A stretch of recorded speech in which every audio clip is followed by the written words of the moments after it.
You're listening to the Talking Headways Podcast Network. This is Talking Headways, a weekly podcast about sustainable transportation and urban design. I'm Jeff Wood. This week we're joined by Jensen and Josh Cohen, hosts of the Movement podcast at Transloc. We chat about how they got into podcasting as a way to talk about transportation, some of their favorite guests, and what's vexing them about current policy. Stay with us. Today's podcast is brought to you by Land Matters, the podcast of the Lincoln Institute of Land Policy. We've shared a few of the episodes on our Monday show, but I want to make sure folks hop on over for a behind-the-scenes look at what makes cities tick. Every month, Anthony Flint interviews leading experts, policymakers, and thinkers on topics ranging from housing to climate change to infrastructure, exploring how these issues can all be traced back to land. Some of my favorite recent interviews feature leaders like Lisa Rice of the National Fair Housing Alliance discussing racism and housing policy, and Bill McKibben on decarbonization. So open up your podcatcher and add Land Matters from the Lincoln Institute of Land Policy. Find it on Apple, Spotify, Stitcher, or wherever you get your podcasts. Today's podcast is brought to you by our generous Patreon supporters. Thanks so much for supporting the show each month. We really appreciate it. To join this merry band of infrastructure nerds and zoning wizards, go to patreon.com/theoverheadwire. Join at $2 a month and you'll get a handwritten note and some stickers. $10 a month and you'll get one of our popular bus-only scarves. And all supporters will have access to bonus audio, including extras from our discussions with guests, such as Carol Martins, Chris Pahalski, and Andrew Simpson of the Philadelphia Office of Transportation, Infrastructure, and Sustainability, and soon Laura Schul of Streetlight Data. Thanks so much for supporting the show. That's patreon.com/theoverheadwire. Patreon.com/theoverheadwire. Jensen and Josh Cohen, welcome to the Talking Headways podcast. Thank you. Excited to be here. Yeah, this is fun. Yeah, thanks for joining me. And it was nice to be on you all's podcast a couple of weeks ago. That was really great. But before we get started, for folks that might not know who you are, might not listen to the podcast, thanks so much for supporting the show become each listeners month. of the podcast. We really appreciate it. Tell us a little bit about yourselves. To join this merry band of infrastructure nerds and zoning wizards, go to patreon.com/theoverheadwire. Join at $2 a month and you'll get a handwritten note and some stickers. $10 a month and you'll get one of our bus-only scarves. And all supporters will have access to bonus audio, including extras from our discussion with guests such as Carol Martins, Chris Pahalski, and Andrew Simpson of the Philadelphia Office of Technology, Infrastructure, and Sustainability, and soon Laura Schul. Thanks so much for supporting the show. That's patreon.com/theoverheadwire. Podcast since I started. And then somewhere along the way, Josh asked me to join him as co-host. And so we've been doing that. And I've been, delving deeper into this world of mobility and what it takes to be a good leader and learning so much along the way and meeting a bunch of really cool people. And that's who I am professionally. Do you want to know my deepest, darkest secrets? We'll get there in a second. Josh? So I've been in Transloc a little bit longer. So I think over 13 years at this point. So it has been quite a ride. I started at Transloc as our first salesperson. So taking passenger information systems and bringing them to college campuses so people would know when their bus is coming. Eventually moved to a strategy and partnerships role. Did some fun stuff, created a connection with our app to Uber back in 2016. So you could do public transit and Uber in the same app for first mile, last mile. And then in 2018, I moved to this role, which is National Director of Policy. And so when I did that, I really said, there's a lot of people that do policy, but how could we really talk about this in a different way? And the way that I really thought about it and really decided to take into the Movement podcast, which we've been doing for about 2 years now, is really getting at the people behind the policy. And I guess the thesis there is that people are the ones who create policy. So if we can create or help develop people and those leaders, we can have better policy. And that can help bring about the equitable and accessible and green mobility future that we all want. So weekly, Laren and I have guests on, and they're everyone from elected officials to city officials to state officials to podcast hosts to advocates. And, we bring them all together every week and we have these conversations about what is necessary to build that world. So it's been a great endeavor, and I'm really grateful that Laren has stepped from behind the mic to now in front of the mic to kind of help provide yet another perspective in how we do this. What was that like, Laren, going from one side to the other of the microphone? Terrifying. Absolutely terrifying. I totally felt like I didn't know what I was doing. I still feel that way for the most part, but I do know how to interview people. So I tried to channel that energy. But Josh is also a great co-host and is super supportive. And when I don't know what the heck is going on and don't quite grasp some of the nitty-gritty details of all that happens in mobility, because transit and mobility is a really complex topic. You don't just wake up one day and know what the heck is going on. It's stuff that you really have to study and follow pretty closely. But Josh, he helps me understand a little better, as are all of our guests, of course. So it's been really fun on top of being scary. I've been learning so much. And it's weird when you kind of fall into something accidentally and you feel like, oh, well, maybe I wasn't super passionate about this. You become more passionate about it over time, and you find yourself really starting to enjoy it, and just seeing the importance of it. So I do care about policy, and I care about people, and I care about fairness. So it makes sense. I'm curious when you're first and this is before joining Transloc and before even your journalism school, what was the first aha moment on transportation or planning or policy related to cities? Wow. I don't know that I ever thought about it in terms of oh, look, this matters. But I can certainly remember instances. I've taken public transit in my life when I was younger, just out of necessity, because my mom didn't have a car. I took it my entire senior year of high school. And I can certainly remember when I started to drive and got a car thinking, I never want to take that again. I grew up in Southern California, by the way. So it's not that being on public transit itself is awful, but when you have an hour and a half or a 2-hour commute one way to go, what is otherwise a 10 to maybe 20-minute drive, I feel like I'm pushing it when I say 20 minutes, it can be really discouraging. And so I remember coming to Transloc, though, and understanding what we did and being wow, this is something I can really get behind. This is inherently a social justice issue. We're talking about people disproportionately poor and disproportionately Black and brown who are unable to access school, healthcare, education, because the state of public transportation in this country is just so god awful. And thinking, well, these are things that I care about anyways. And so this makes sense. And this is something else that I need to care about. And I think that perspective is so valuable to bring to this conversation because, the perspective I'm going to bring is going to be quite different. I mean, I didn't grow up taking public transportation the same way. I grew up in Asheville, North Carolina, on the side of a mountain. I used to walk a lot of places. I took the school bus, but there was not public transit per se where I lived growing up. So my experience kind of mostly came from, college and afterwards when I lived in DC, I lived in Durham after that. But I've been at Transloc a lot longer and I've been in these conversations a lot longer. But my perspective is going to be slightly different than Laren's. And so I think that is super, super important to kind of make sure we're getting some of those different perspectives on here, because I don't have a monopoly on this. Laren's going to deliver a perspective that's going to be different than mine. And I think that's valuable, especially as we engage with our guests and try to understand what their perspectives are as well.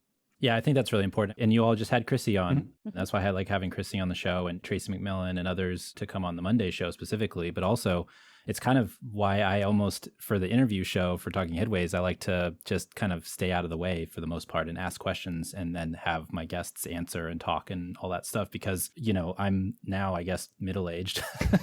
Is 40 middle-aged? I don't know. Yeah. Is that middle-aged? Yeah, okay. Middle-aged white guy. 40-year-old white guy talking about this stuff. And so you're right. It's a perspective difference. And I like all the different perspectives, right? They're really important to have everything, which is something that makes the podcasting world really fascinating because you have all these different perspectives. You started the podcast. You've talked to a bunch of different people. Are there any conversations that stood out, or is there anything where somebody said something and it hit a light bulb and then you started going in tons of different directions in your brain and then you had to come back to the interview you were already at? I mean, I feel like that happens on a regular basis. We have one coming up, I think, next week with Wafia Murray of the Better Bike Share Partnership in Philadelphia. And one of the things that kind of that exact situation that you just described, Jeff, where it's your mind goes somewhere and then it has to kind of come back. And she was talking about kind of the role of bike share in the community. And, I've thought a lot about bike share, but what jumped out to me in that conversation was who was the bike share for? And what the motivations were. And it kind of clicked in my head while she was talking. And I kind of went on that little trip there that you just described, where I kind of said, oh, I can picture the lack of trust that might have been built in those communities where an elected official or a city official might have really pushed bike share, not for the benefit of the community, but specifically before one of their goals, right? As far as, hey, this makes our city more active or whatever, which, and I'm using active in air quotes, but yes, that's good at a macro level, but it may not be right in line with what the community is looking for, right? The community might be saying, yeah, what we actually need is access to better grocery options, nearby that don't require 2 bus trips, right? So I think it's stuff like that. When I had that kind of little trip in my mind, that was one that just kind of came out super recently. Longer back, one that just keeps coming up over and over again. I have to give her full credit. Lynn Ross said that we can only move at the speed of trust. And that's one that it feels like every conversation we have, that line can be applied because it's just like so impactful and quotable and true. Yeah, for me, Josh, I always go back to the episode with David Fields where he told us, never let a consultant tell your community its needs or its goals. And to your point, I think that's along the same lines as that you can only move at the speed of trust. And also Wafia's thing about like, who is the bike share for? So often, or like always, policy by its nature is written by people who usually are not the community itself or the people that it's written for. They're written by someone else who has an idea of how like the world should work. That's why people go into politics, right? You have people who want to make a difference in the world and they think they have good ideas and can make it work. But we just don't do a very good job of listening to the people. So that's something that always, the people that policy is going to affect. So that's always one that sticks out in my mind. And my mind trails every conversation. I've always got to pull myself back. So yeah, I find myself having those thoughts where I'm like, oh, this could be really good part of like a compilation of oh, you're talking still. I need to focus on what you say and then also what you're saying because it's all really important and it's hard to do on a podcast when you're trying to keep a conversation going. So it's fun talking to you all because I imagine you have some of these same problems. Josh, what was the idea behind starting a podcast? I mean, you were at Transloc for a while and doing the sales thing and moving up the ranks, but it's such an interesting medium. Why start a podcast? So I had attended a Ford City of Tomorrow event in San Francisco in 2017. And these are events that Ford has done a couple of different times. They're really well done. I mean, I give them a lot of credit. They must spend a ton of money on it. It is really well done. And they had some great folks there and so forth. And, the people that were there, I mean, there weren't Ford cars there. Right. This is before they bought Spin. This is before they bought Transloc. Like they're talking about how cities can work and how people can move effectively and so forth. And, what I left with from that experience was we need to be having this conversation on a more regular basis, right? They've had these City of Tomorrow events. I think they had one in 2019 in LA. They're now doing some more in 2021. So I really kind of thought, it's like, all right, well, I really love the conversations we're having here, but how can we have this on a regular basis? And so, Transloc had, I think, maybe tried a podcast at some point in the past. I think there maybe was like 2 episodes. It really wasn't something that we had a lot of experience in. And I have to give our former CEO, Doug Kaufman, a lot of credit because I pitched him this and I said, look, I think we can really lead this conversation. I think it's an investment, right? I mean, I think it's something that we're going to have to invest the time and the energy and so forth in, but I think it's something that can really be an impactful conversation. And I remember some of the early advice that we got was you have to be consistent.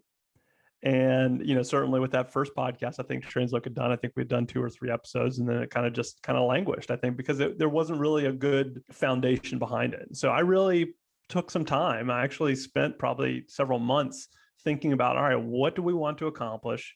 What are the types of conversations we really want to have? Like, I really thought about the fact that, I don't want to just have the same conversations. Like, and I think you and I have even talked about this in the past offline, that the conversations we're having are not about the actual bike lane that someone might put in or the actual public transit service itself and so forth. There are other podcasts that do that. That's not my jam. I mean, we'll touch on it. But what I'm really interested in is like, what can we learn from how you were able to bring about change in your community? And so that's really what was driving that. One other thing I'll share is that my parents are teachers. And I'm sure that has somehow worn off on me somehow, that I'm just searching for answers on a regular basis. And I think in some ways, the ability to have these types of conversations on a weekly basis and to talk to smart people and so forth is in some ways about as good as it gets for me. Right. It kind of really scratches whatever itches that my parents as teachers have kind of, given me.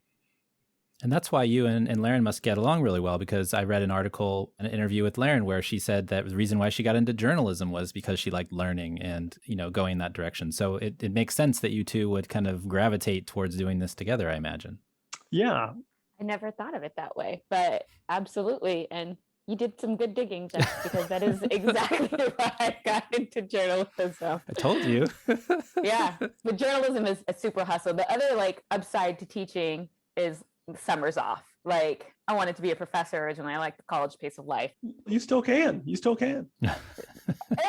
No more grad school for me. All right. Kudos to those who have done more, because that was stressful. No, we can't see Dr. Jensen. I'd like that. There's actually a Dr. Jensen in the School of Media and Journalism at the University of Texas, Austin. So you can see one. just not this one. Okay. One more thing though about Lauren's background, which I think is so cool, is I think, she spent some time as an investigative journalist, which I think is actually even more interesting to me, right? It's one thing to say here's the facts, right? Let's report on the board meeting from last Thursday, right? It's another thing to say, all right, let's dig deep into what the story is behind the story. And, when you talk about podcasting, that's kind of what we're trying to do, and look, Larry and I think we've been doing this, I don't even know how many episodes now, but together, but in some ways we're still in the very early honeymoon period, and hopefully we'll continue to get better and better as we rack up the hours behind the mic together, because you get that experience kind of working together, and we're always exchanging notes back and forth with each other, try to say, all right, how can we try that to be a little bit better, get at that angle a little bit better? Yeah, for sure. Who's the guest that you all would want to talk to the most? Is there somebody out there that you would want to have on the show, if you could get anybody in the world? Yeah, so mine doesn't quite fit into mobility, but it does fit into equity and justice, who I really think could teach us something about leadership and achieving and just not being afraid to stand up to people, as Linda Lopez said on one episode. Don't be afraid to stand up to people in power. But Angela Davis. Yeah. That's a hard one. I mean, I do keep a list of folks that I want to, eventually have on the podcast. There's definitely folks that, I would say I'm even somewhat intimidated by. Jay Pitter is one, the Canadian urbanist. I just feel like she just radiates knowledge, and I'd love to have her on at some point. I mean, that's not such a big ask. I mean, she's in our space here. It's not so big of an ask, but every time she talks, I'm just like, yep, that's a really great point. We had Tamika Butler on back in July, I believe, 2020. Tamika's another one. Whenever she talks, I'm just like, yep. I just keep agreeing. Again, one that's maybe not in mobility, but similar to what Lauren said, Bree Newsome, also similarly, the way she unpacks racism and how our country is not really addressing the issues as it relates to racism, I think is inspiring and impactful. And look, I mean, I think that's certainly been a subtext to the work that Lara and I are doing, which is the fundamental way that many people, probably not many of our listeners, but many people look at public transit is as something that they would never, ever do, right? That they couldn't do or wouldn't do. And, primarily, I think for race and class reasons. And again, going back to my grounding as the child of teachers, right? That just strikes me as I can't even wrap my head around that, right? That seems so mind-boggling to me that, you have this tool that our communities can invest in to enable more people to live their best lives, right? That doesn't hurt you, right? There's not a downside effect, right? In fact, if you say, I will never, ever, ever take public transit, the more people around you who do, your life will be better, right? So I come back to that just, I think the more we keep picking at and trying to address these fundamental issues of racism that are impacting not only public transit in our country, but everything else that it touches, which is everything. I think until we do that, I think it's going to be hard to really get where we need to go. I wanted to add one other person in hopes that maybe she listens to your podcast, Jeff. And Josh, and you and I have talked about her before. I don't know her real name, but her Twitter handle is @BambiNoir. Oh, yeah. Amina is rooting for everyone resisting oppression. Yeah. So she's a city planner, and I believe she lives in Canada, but she's also always saying some real unpacking the roots of all that is wrong with the world, really. I'd love to have her on the show as well. At NACTO several years ago, Tamika gave a really amazing talk, and I've never heard a room so quiet listening to somebody speak, and it was quite impressive. And I asked, because I was recording the sessions, and so I asked her if I could post it, and it was a pretty popular episode from her talking, but I just remember that silence in the room that was really, really magical and sad at the same time because of what she was talking about, but also very impressive. And you all, hit the nail on the head. Very impressive person. But just that recording really kind of hit me hard. So hopefully folks, if they want to, can go back and listen to that one too. I can't remember exactly which episode it is, but it was an ACTO session of some sort back in the day, which is pretty impressive. What's vexing you all right now in terms of transportation? We talked about equity, we talked about guests and things like that, but what's vexing you about maybe transportation policy generally as it pertains to the nuts and bolts of it? So I would say the thing that's vexing me right now, funding. Funding is a big one. What was that story that we read recently? We probably even got it from the overhead wire, or maybe it was a transit center study that talked about how little investment would actually be needed, how many billions of dollars in order to get 10-minute headway service or 15-minute headway service in every city in the country. Like, it was not that big of a number, right? It's like, why aren't we doing this? So that's a big one for me. Here's one more that I'll add to that, which is, back when I used to go to the office, one of my favorite things to do was to ride my bike the 2 miles to our bus station and then take the express bus to our office, which was located right across from the bus hub in kind of the more what I call suburban part of in between Raleigh, Durham, and Chapel Hill, and the kind of center in the Research Triangle Park.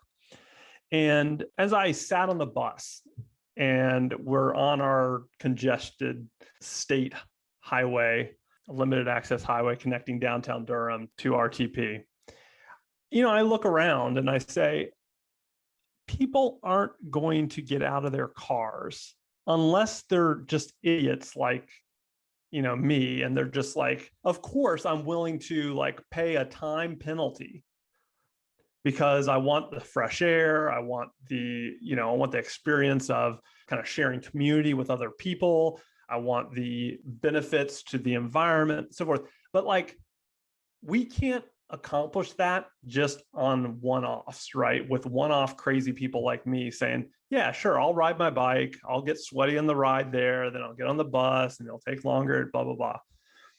We have to have government intervention, right? And so things like, dedicated lanes for buses, yeah, it's going to piss off a lot of drivers, but it will also incentivize people. And until we, really change that incentive structure, whether that's with an additional gas tax, whether that's with bus lanes, whatever, I don't think we're going to get there. We're not going to get there getting one more person in some random office building in RTP to take the express bus. It's just not going to, with better marketing. Again, I just don't think that's going to happen. We have to have the government intervention to really do this. So that kind of vexes me still. Yeah, Josh, you took the words right out of my mouth. I was going to say it's funding. So maybe I have deep down always been a transit nerd, because I have actually always thought, even though I hated public transit when I had to take it, I hated it because of how inefficient it was where I lived, not because I inherently hated public transit. In fact, I think that I've always thought that certain modes of it were super cool. The subway is cool. That's not an uncool thing to do or to ride when you're in New York City. It's you go to New York City, you got to take the subway. And the same with the metro in DC. I've always thought, wow, if we had public transportation, the same way they do in Europe, I would take that. I would choose that, not just because of my role now. Like, I've always thought that I don't enjoy driving. You got to pay attention when you drive. And then you got to sit, if you're from Southern California, then you know how awful it is sitting in one big traffic jam. It's not fun. It's not faster. Imagine if you had a train that could take you from the Inland Empire, like from Riverside or San Bernardino to LA, fast, especially, even if it's only 60 minutes, that's the same amount of time it takes to drive, except for that, like, when you're driving, it's really going to take maybe like 180 minutes, 3 to 4 hours, like legitimately. That's not an exaggeration. I'm sure your listeners know that though. So it blows my mind as well. As you mentioned, Josh, the article that we read, yeah, it blows my mind, like, why we don't just do that. I mean, it's political will though. And I do think my ongoing fascination is around this concept of courage, right? And like what courage looks like. And I think a lot about like why some elected officials resonate with people and some don't, right? And I think it's this connection. They have some sense, they have some grounding in some values, they have some grounding in like a clear vision that is bigger than themselves, right? And, I think certainly as you progress in the political game or whatever, I think that often gets perverted. But I do think that that's really what resonates with me. And then I keep coming back to like, how do we get more of that courage? And how do we incentivize people to say, yeah, like even if I don't get reelected, this is the right thing to do. Mandatory rotating bureaucracy where we all serve. Yeah, I don't know. Like, I don't know. Look, it's the power, right? Like, well, so I believe power corrupts, absolutely, not the other way around. But like politicians, they have two jobs. One is to do the will of their constituents. The other is to get reelected, which is what they're really focused on. And so like, I feel like as long as there's power dynamics at play and the need to get reelected or money involved, then maybe I'm just a cynic. But but like, as you said, as you move up, like the longer you're in it and you move up this so-called totem pole, you just become more and more far removed. So if we all had a role to play, we took turns doing it, then we're like, hey, no, we know this is better. People like this, but maybe that's just a fantasy. I think that's an argument that a lot of people make for term limits and things like that, right? So that you have your time and you have to do what you can in your time and then you're out because you already served. And in California, we actually have term limits on the Senate and Assembly. I actually think it works pretty well. You have folks like Scott Wiener who come in and are just trying to change stuff, right? There's just like, this is what I think is right. This is what I'm going to do. And then I'm going to be gone in a few terms. So, I got to get it done now. Can't just wait. Oh yeah, we could wait till later. That's what I think a lot of people say is like, if I'm here, and Nancy Pelosi is my representative, but she's been there a long time. She probably can say, oh, well, we'll get this done next session. We'll wait because I'll be here because I'll have the power. I'm waiting for my power to get here. And it just doesn't seem to work like that. I think you also make an interesting, when you're going back to discussion of like that $5 billion or however much money it is to make transit work in the United States. And I think it was, Yona Freemark did a piece about that at the Urban Institute, and then Transit Center followed up on that.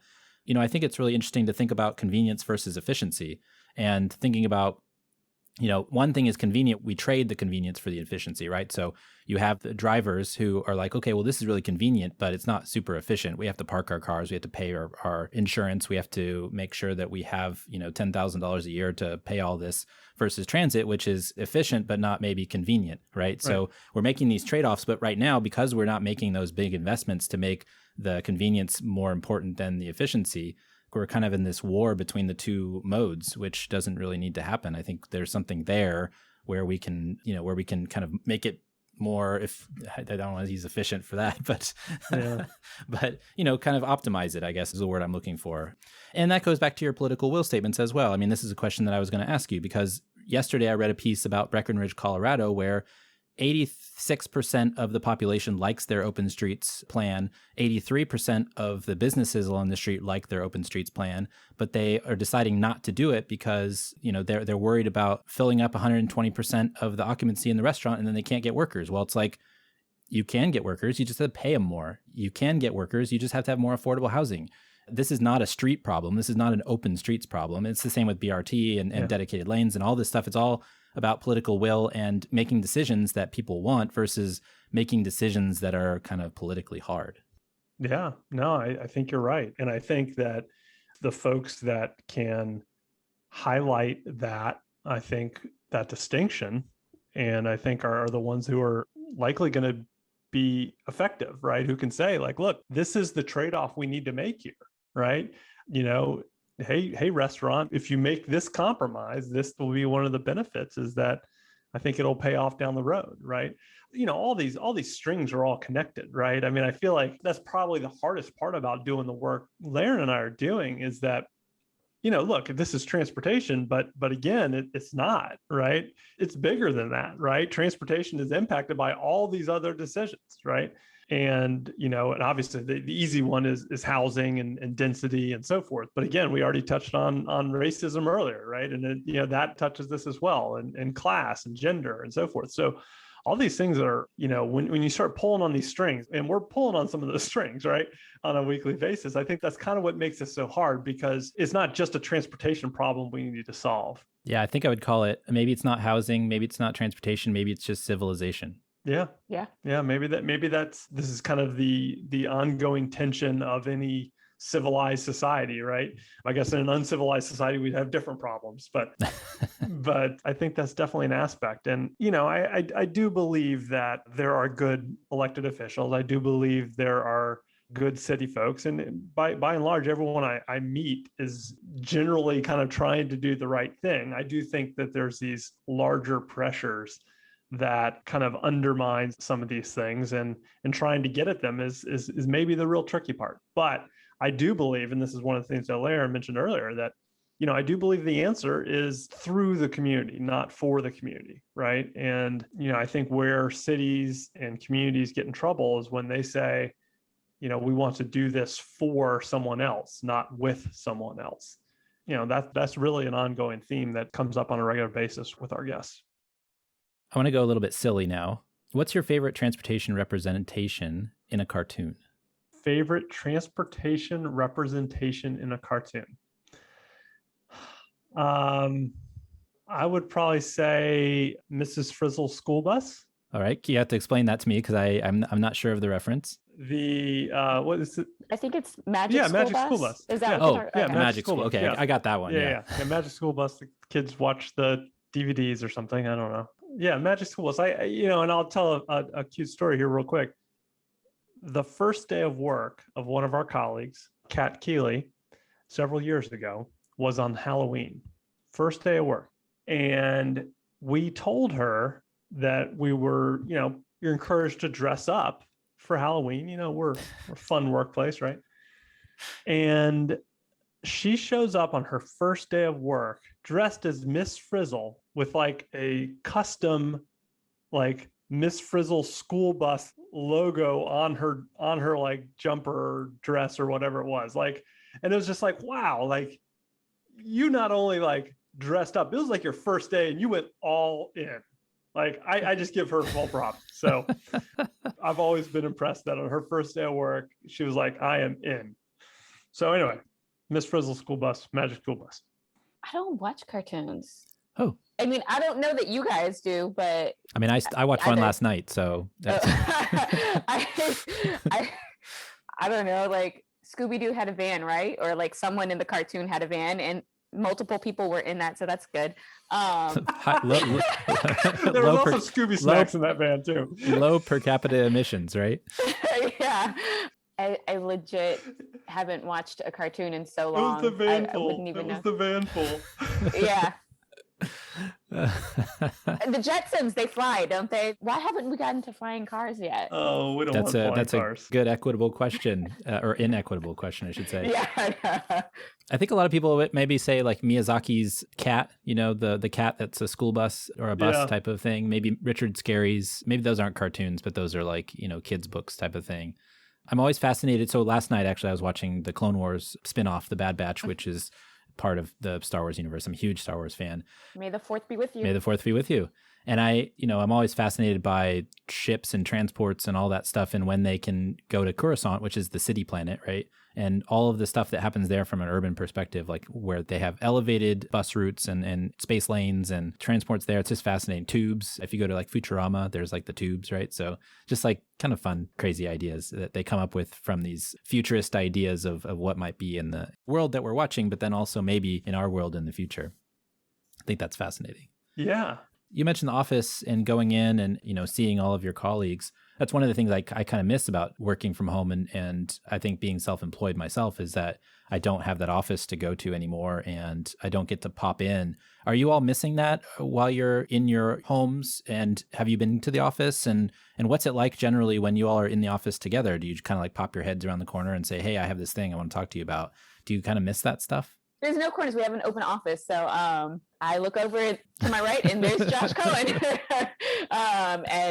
And my boss is behind me. So I definitely miss the interaction, getting to talk to people, but I don't think that we need an office to do that. Funnily enough, we just came out of like a company-wide meeting and I asked a question about whether we were considering going fully remote because it's been over a year and we've got offices in multiple states as it is. It seems silly to me that we would need to go back into the office. I don't know if I'm supposed to say this on air. I don't miss the commute. I don't miss waking up earlier. And mind you, my commute was really short, but I value that extra time. Like I'm a night owl. And one of the reasons why like I stay up really late, even when I have to work the next morning, I'll stay up till like 1 or 2 o'clock in the morning, knowing that I'm going to be tired in the morning. But I think it's because we spend all day at work and traveling to work and getting ready for work and then coming home, traveling home. I really value that time off. So if I don't get home until like after 5 p.m. and I need to go to bed at like 10, it's like, well, no, I want my time back.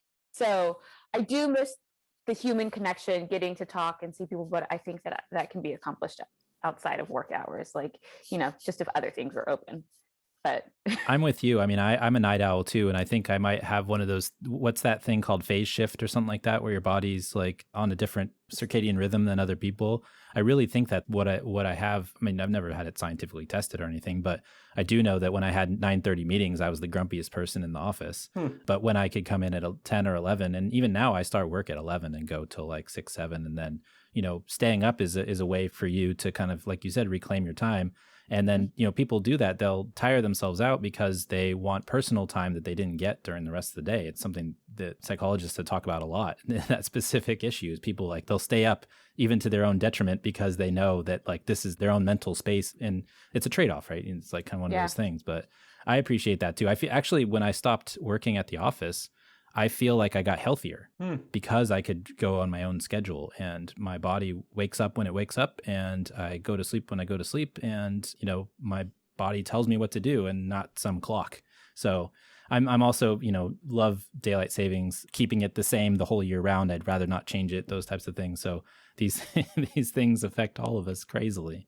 Yeah, I've got 3 kids, so those. Yeah, I feel like our world might change when that happens. But yes. Yeah. So this concept of time as this like fungible thing that you have, you can bend to your will is not something that I have as much familiarity with.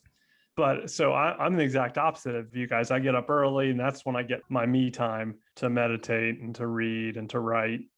And as it relates to the office, it's funny because I don't miss the office. I miss the people. And I'm not convinced that this format online is a reasonable facsimile, right? It allows us to convey information, right? Mm-hmm. We are exchanging words, but I think we are not getting the other cues that you would get in person. Right. And some of them are physical. Some of them are just the fact that you can see the whole body. Part of it is just the things that happen when you run into people in the hallway and so forth. So I wouldn't say I miss the office. I would say I miss the experience that the office allows.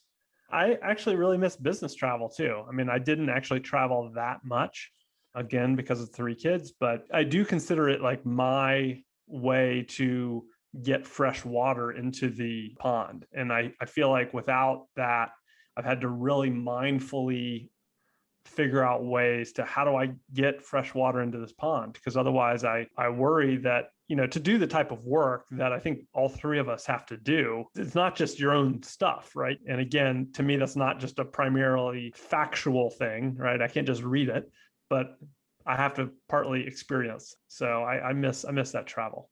Now on the travel, what's the sleep schedule on the travel away from the kids? Oh, that's interesting. I do tend to go to bed later and probably not get up as early, but I still get up pretty early, probably earlier than you do. I've heard people say before that their business trips are actually nice little vacations as well. So, Laren, you were to say something? Oh, I was just going to say to Josh's point about those organic interactions that happen from being able to walk over to someone's desk. I definitely benefited from overhearing many of Josh's conversations, or being able to just like spitball an idea, like read something, be like, hey, Josh, what do you think about this? And also, Josh is just an interesting person. And sometimes I got to eavesdrop some conversations that I'm also loud in the office. And, I think that definitely impacted folks. And I'm not shy about my opinions. And so I would often share those at not a low volume. So, Laren definitely heard some of those. Nice. All right. So last question, what's next for you all and the show? I mean, we're actually going through a process right now of really trying to tackle that question directly. And I'll kind of tease it to say this, which is there's a lot of benefits to podcasts, right? The benefit is that we can record this and then it can live somewhere and people can listen to it whenever they want. And people do, right? That is really valuable. And it's allowed us to share these perspectives and share these voices from some of these guests to folks that might not have heard it before. So that's great. The challenge of that is that asynchronicity, if you will, is not conducive to building a community. And I think when I think about the work we're trying to do, it kind of goes back to that question you just asked. It's not just about getting the information to folks, right? It's about how do we build and encourage and reinforce the leadership necessary to bring about the change in our communities. And that is not going to be done asynchronously. That's going to require, community that is going to happen at the same time. So I think that's really the question we're wrestling with right now is how best to do that. So if anybody has any ideas, I'd certainly love to hear them. And again, I guess I'm thinking of more than just let's do a webinar or let's do a live podcast, right? That's fine. But I want to challenge us to do more than that and really figure out a way to all in the same time and place reinforce and develop and support those leaders who are kind of making some of those hard calls that we talked about before. That's really interesting. I think, for me, it's interesting that, we talked about this at the beginning of the podcast about, what you're talking about on the show and the topics that you're talking about. And I thought about earlier, making those evergreen so that people can come and get them whenever they want them. And they're not necessarily tied to a moment in time. They're general ideas or their thoughts or their processes. They're not like, this contract was signed on this day or this line was open on this day, that thing happened, but rather just like a general evergreen idea that you can come and get anytime you want. And so that idea that you're thinking about creating a community, which I think some podcasts do, they have their Patreon and their communities and they have questions that they ask their audiences and they interact and they have shows and things like that. I think that's an interesting way to go. So I guess I wish you good luck. Thank you. To see if you can figure it out and let me know what happens. Yeah. See how it goes. Tune in. Yeah. I think it'll be an interesting ride for sure. Awesome. Where can folks find you all, obviously on social media channels, and where can folks find the podcast if they want to get access? Yeah. So transloc.com/the-movement is the URL. Or if you just Google the Movement Podcast, Transloc, TRANSLOC, you can find us. You can find me on Twitter at Cohen, COHEN JP, Cohen JP. On our website there, we have, I think, 117 episodes, I think, that we've done over the course of the last couple of years. So Lots of good ones to dig through and find and, get to your heart's content. So check them out. Laren? You can find me on Twitter at Laren Jensen. That's Lerin Jensen, Jensen.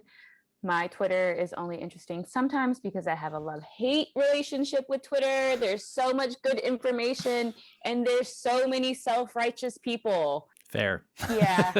Fair. It's like, oh, this is so good. And this is so bad. I hate you all.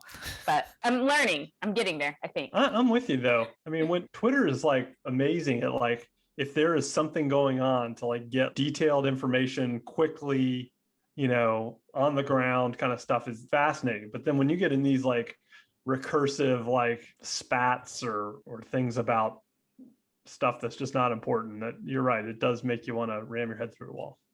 Mm-hmm. But not your podcast. The podcast is great. Go listen to the movement. Go listen to the movement podcast. Way to bring it around to the positive there, Jeff. I'm trying to stay positive. This is why you got to work with the pro. Yeah. As he said, wait a minute. You don't want to leave that lingering negative image in people's mind. You want to go out on a positive. Thank you, Jeff. We love Twitter. Exactly. Twitter. We love you. The Movement Podcast loves Twitter. Okay. Yeah. Well, Laren and Josh, thank you for joining us. We really appreciate your time. Oh, man. Thanks, Jeff. That was fun. Thanks, Jeff. And thanks for joining us. The Talking Headways podcast is a project of The Overhead Wire on the web at theoverheadwire.com. Sign up for a free trial of The Overhead Wire Daily, our 14-year-old Daily Cities news list by clicking the link at the top right of theoverheadwire.com. And please support the pod. Go to patreon.com/theoverheadwire. Many thanks to our current patrons for their ongoing support. And as always, you can subscribe to this podcast on iTunes, Stitcher, SoundCloud, Overcast, Spotify, and wherever you get your podcasts. And you can always find its original home at usa.streetsblog.org. See you next time at Talking Headways.